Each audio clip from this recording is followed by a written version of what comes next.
Another type of stereoisomers are optical isomers. And probably you are familiar with the concept of optical isomers and enantiomers, etc.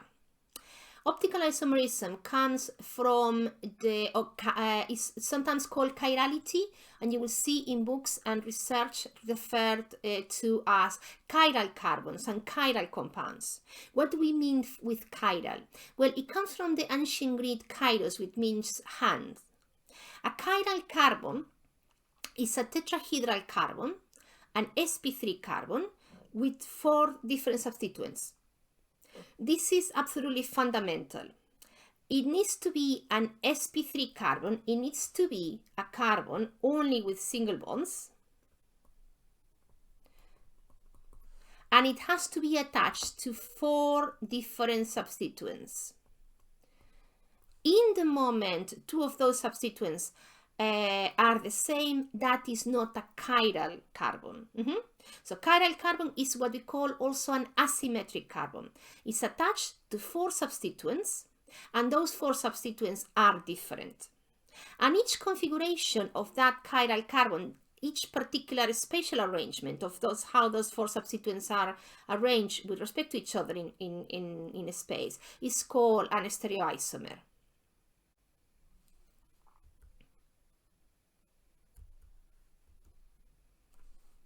So why is it important that we have chiral carbons? Well, let's have a look at these 2 compounds. They're both glyceraldehyde. One is called L-glyceraldehyde and the other one D. It's the smallest sugar monosaccharide you can have. Would you be able to identify which one is the chiral carbon in this case? Stop the video and identify which of those carbons is chiral. And when you have found it, you're going to put an asterisk next to it. And that's how we identify a chiral carbon, by putting an asterisk next to it. So stop the video now, please.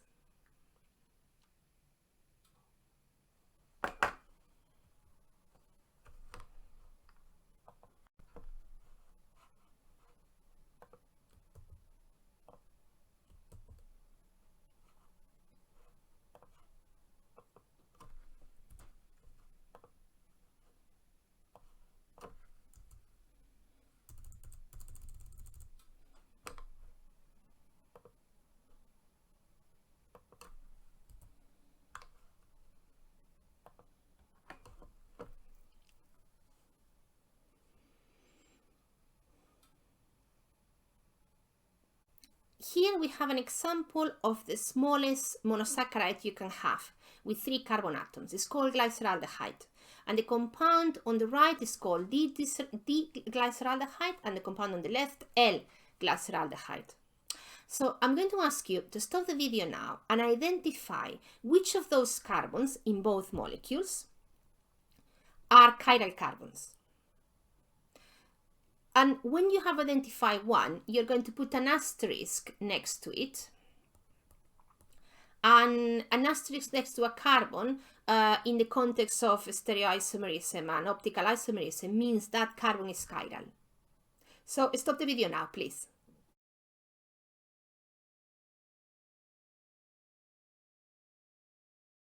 So how would I go about doing this exercise and identifying which are going to be the chiral carbons in that structure? Well, I need to remember the definition of chiral carbon. One of the key things that chiral carbons have is that they need to be sp3 carbons. They need to be tetrahedral carbons, carbons only with single bonds. That immediately eliminates the carbon of the aldehyde as a chiral carbon. The next step is that your chiral carbon is an sp3 carbon with 4 substituents that are different. This immediately, hopefully you will recognize, eliminates the carbon at the bottom of the structure, this CH2OH, because in both cases, those carbons are attached to 2 hydrogens. And so 2 of the substituents of that carbon are the same. That cannot be a chiral carbon.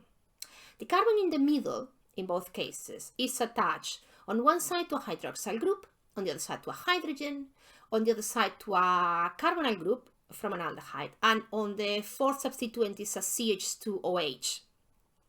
those 4 substituents are different.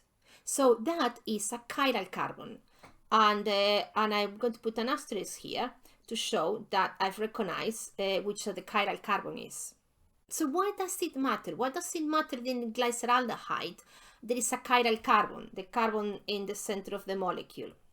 Well, it matters not in a 2D structure. You can simply look at the structures that I've drawn on the left and say, well, you have put a hydroxyl group and a hydrogen group on 2 different sides from the L to the D, but they look identical. If you flip this molecule around, then you get 2 molecules that actually are superimposed. They are the same one. However, that is not true, because that carbon is a tetrahedral carbon, single bonds, sp3 carbon, and in space that is not flat, that is a tetrahedron. So when you try to flip 180 degrees one structure to try to make it into the other one, you can't. It doesn't work. The substituents will not be pointing at the same place that in the original one. It doesn't matter how you rotate the molecule, it is not possible to come up with 2 structures that will overlap with each other. So these are, in essence, they are in different compounds. Chiral carbons of stereoisomers tend to have similar, almost identical physical properties. They have different chemical properties, and especially they have different biological properties. They interact differently with biological systems, enzymes, hormones, etc. Because they have a different 3-dimensional shape. So biological systems are able to identify that. When you are studying optical isomerism, you probably are familiar with the concept of enantiomers. Enantiomers are a pair of optical isomers that are mirror images of each other. And you get enantiomers, like for example in the example of glyceraldehyde, the L and D, those 2 compounds were enantiomers. They were mirror images of each other.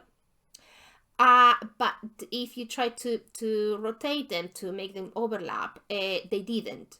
They cannot be superimposed.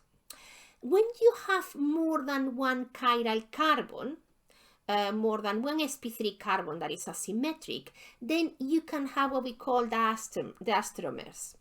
And those are optical isomers, but that are not mirror image of each other.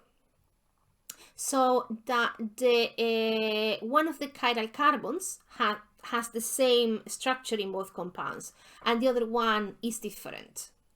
So enantiomers are a specific type of optical isomers that are mirror images of each other, and diasteromers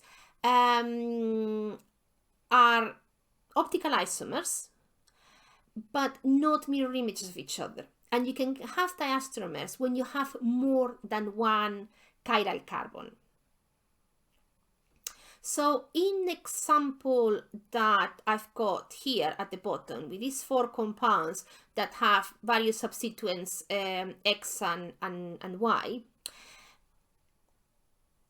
these 2 are enantiomers. These 2 pairs of enantiomers, you have 2 pairs of enantiomers. And the relationship between each of them and the compounds of the other enantiomeric pair is what we call diasteromers. So they are all part of the same family. They are all part of this invented compound with the X group and the Y group and the methyl methyl group, but some of them are mirror image of each other, and you have an enantiomeric pair, and the relationship from each enantiomeric pair with the compounds from the other enantiomeric pairs is a diasteromer relationship. In some cases, in many cases, the number of stereoisomers that you have is actually less than the predicted 2 to the n. So n being the number of chiral carbons. So you might expect a certain number of stereoisomers and you have fewer of them. And that is because when you have a compound that, yes, has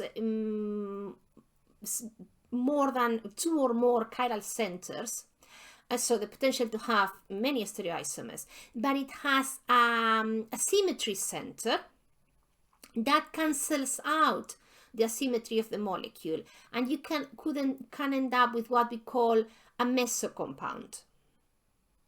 So meso compounds are not strictly optical isomers because they don't have chirality. They are achiral molecules.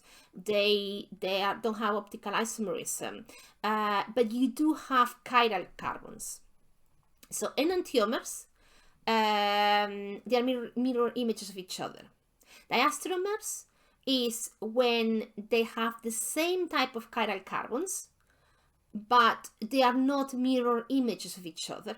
A mesocompound is a compound that has chiral carbons, chiral centers, but in itself is optically inactive. In itself is a symmetrical molecule. It's an achiral molecule because it has a symmetry center that cancels out that asymmetry.